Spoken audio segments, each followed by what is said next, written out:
if you're spending your time now still trying to follow every last bit of the law, it is like you're literally back in preschool.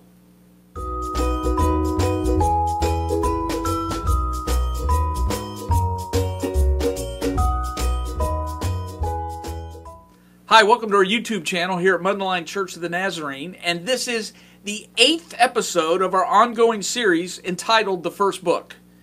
Now, some of you already know this, but if this is your first video in this series, we're calling it The First Book because it's our study on the book of Galatians. While that's in the middle of the New Testament, chronologically, it's the very first book to be written in the New Testament. Written about 48 AD by the Apostle Paul. And so we look at Galatians. It's an early look into the formation of Christianity. And Paul is just bringing the gospel to the Gentiles, and it's created some strain between those early Christians who were overwhelmingly Jewish. And now Paul is reaching out to the Gentiles, and it's caused a divide. And Paul is trying to get the Gentiles to be fully included in the church. Not as second-class citizens, not at a secondary status, but full members of the church. I'm starting today at the very end of chapter 3, starting with verse 26, and we'll be talking all the way through chapter 4, verse 11. Chapter 4 is a very important part of Galatians. Now, there's a lot here that I think people misunderstand. And so we're going to start with an idea, pick up with it again next week. But join me as we go through chapter 4 together. It starts with the very last few verses of chapter 3. You are all children of God through faith in Christ Jesus. For all of you who were baptized into Christ have clothed yourself with Christ. There is neither Jew nor Greek, slave nor free, male nor female, for you are all one in Christ Jesus. And if you belong to Christ, then you are Abraham's seed and heirs according to the promise. This is a very important part of Galatians. A lot of scholars believe this very last verse of Galatians, starting with 3:28, might have been a baptismal saying. That when people in the early church joined or came to Christ and were baptized, this is what they said as they're being baptized. In Christ, there's neither Jew nor Greek, slave nor free, male nor female. Now, there have been times in history this has been misunderstood. There were times in history when there were elements, fringe elements, that tried to destroy any distinctions between men and women.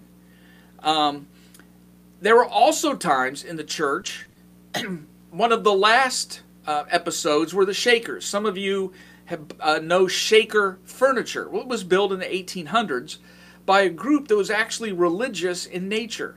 They came from Great Britain to the United States, and they set up communities. One of the largest ones was in central Kentucky. And when you joined that group, they really tried to erase distinctions between men and women.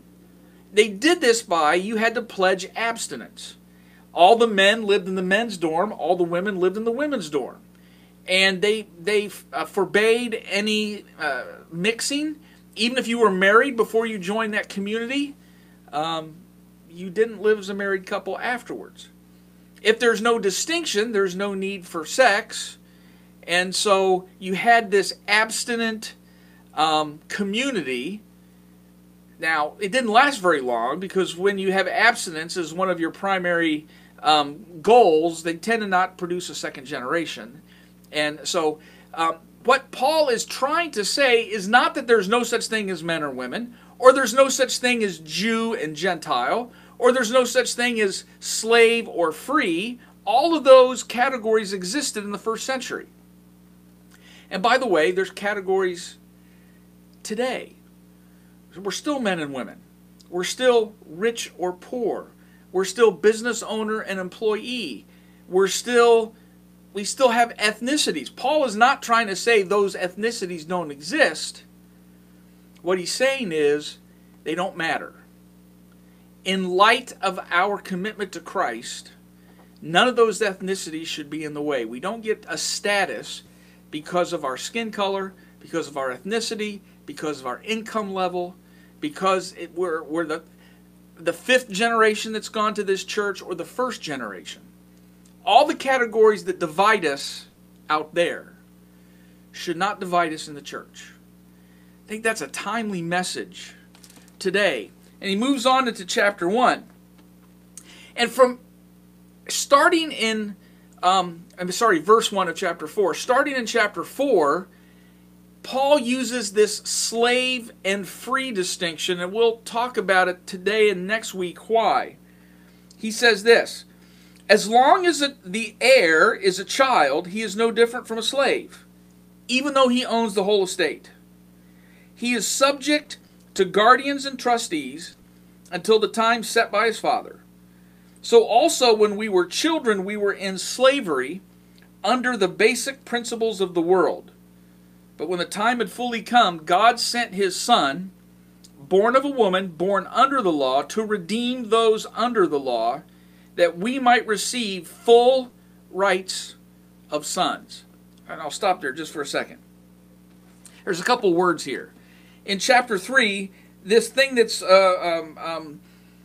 translated under the basic principles of the world, it's this unique Greek word called stoicheia.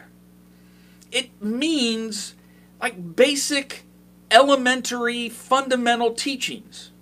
So if you think about it, when you get someone in kindergarten or preschool playing with building blocks or playing with doing basic arithmetic flashcards, 2 plus 2 equals 4, 1 plus 1 equals 2, that is a basic principle of the world. This fundamental underlying assumptions. And Paul is saying, if you're still trying to live according to all the rules, if you're still trying to follow the Jewish law, you're stuck at this basic fundamental elemental level. You have a checking account, you might have to try to come up with compound interest, and you can't because your thinking has never gone past this basic arithmetic flashcard 2 plus 2, 1 plus 1 level. And Paul's trying to tell you don't get stuck there. Last week we talked about this term pedagogue.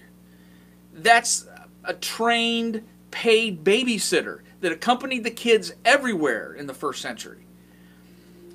Paul is saying if you're trying to follow the law, you're acting like you still need a babysitter, that you can't even get past this basic kind of arithmetic. Your life is stuck at a simple level.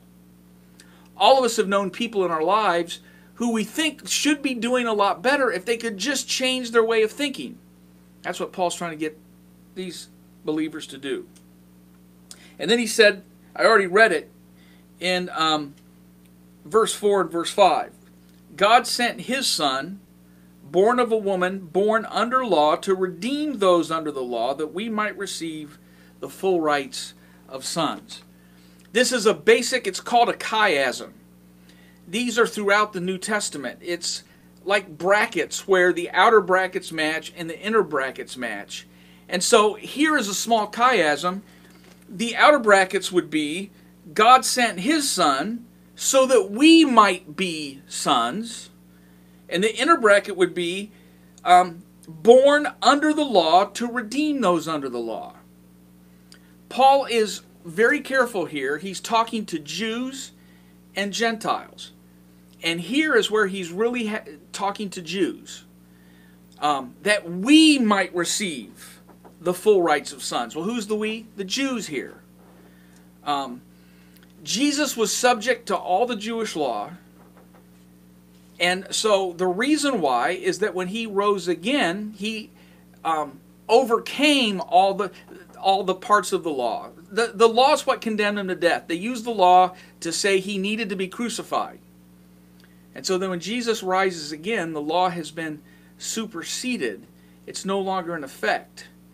And so this is going to be very important when he moves on to Gentiles. Now real quick, this next verse, and we're going to spend most of next week with this verse in mind. Because you are sons, God sent the Spirit of His Son into our hearts, the Spirit who calls out, Abba, Father. So you are no longer a slave, but a son. And since you are a son, God has made you an heir. It means you have the rights of inheritance. And I'm skipping to verse 9. But now that you know God, or rather are known by God, how is it that you are turning back to these weak and miserable principles? These weak and miserable principles are this stoicheia from verse 3. And he's saying, not only should you not go back to those, they really offer nothing. If you're spending your time now still trying to follow every last bit of the law, it is like you're literally back in preschool. And you've never gotten past that level of thinking.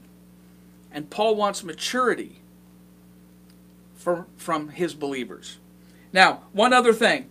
And we know that that's what they're doing because he goes on and says, do you wish to be enslaved all over again? You're observing special days and months and seasons and years. I fear for you that somehow I've wasted my efforts. These are people that are so committed, so zealous that they want to get every last thing correct.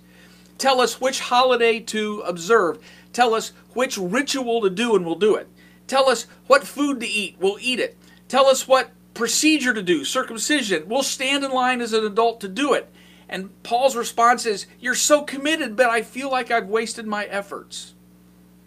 Wait, how would Paul say that he's wasted his efforts if these people are that zealous? Because they're zealous after these little building blocks and the 1+1 flashcards. They've never gotten past these weak and miserable basic principles. So if you live your life according to some checklist that says, wait a minute, I've checked this off my list, checked this off my list, my piece of paper says I'm right, Paul would say, well, yes, but you're stuck at a level that's weak and miserable. We're going to get past that as we go into next week. But keep this verse in mind in chapter 4. The Spirit who calls out, Abba, Father. This is going to be the building block from everything else we read. And tune in next week and we'll see why this verse is important. Thank you for joining us. Chapter 4 is dense and it's going to get pretty complicated next week. But I'm glad you've joined us. We'll see you back here next week.